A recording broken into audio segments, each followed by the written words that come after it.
Welcome to another episode of Car to Car. I'm Ramon. And hi, I'm Dana, and today we'll discuss a video out of Toronto Police Department where they ran over a suspect.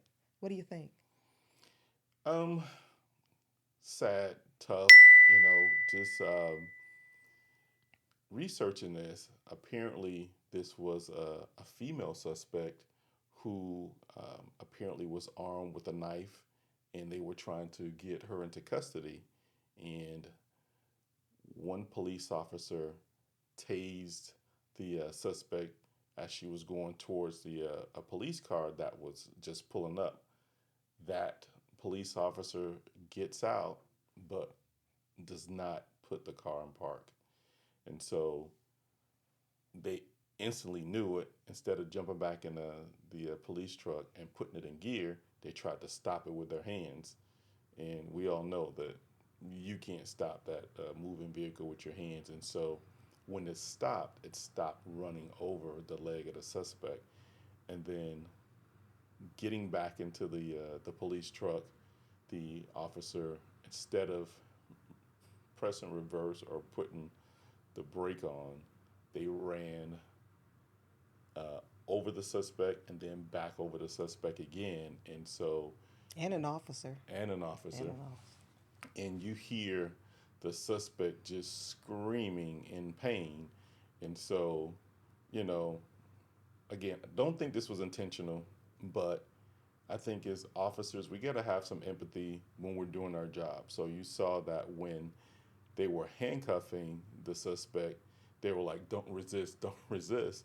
But I think don't resist was being misused at that point.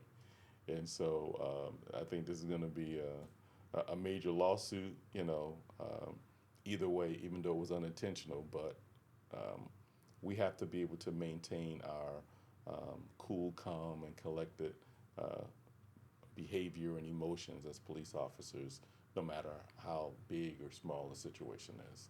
I agree, and I just have just two things to just expound on. And the officer who got out of the truck and didn't put it in park, just knowing to take a second to put the car in park before you get out. In that situation, it wasn't really a big of a rush because the person was already tased. They were already on the ground, still under um, electrical current, so to speak, in the process of being tased. So they weren't going to run off and get up too much. That person was actively tased. You saw that it was effective. So, and there was enough backup to be able to put the car in park and to get out to assist. And as you alluded to, the empathy portion of it as well.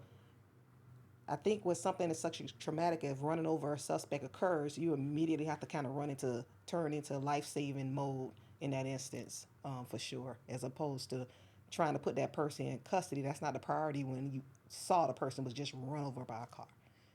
So yeah, so Yeah, those are things I just have to add. yeah. I have nothing else. Like I said, uh, lead with empathy, even though Yes. this person was a person of that we're going to put into custody.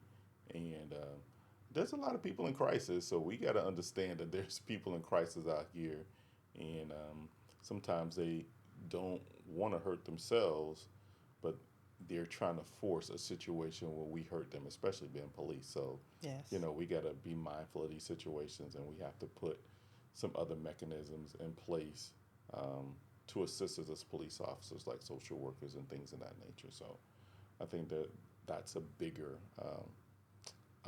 conversation. It is, and luckily, the officer or the suspect had minor injuries, so thank God for that. Yeah, for So sure. that's all I have.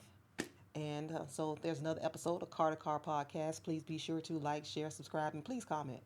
And Until next time. until next time.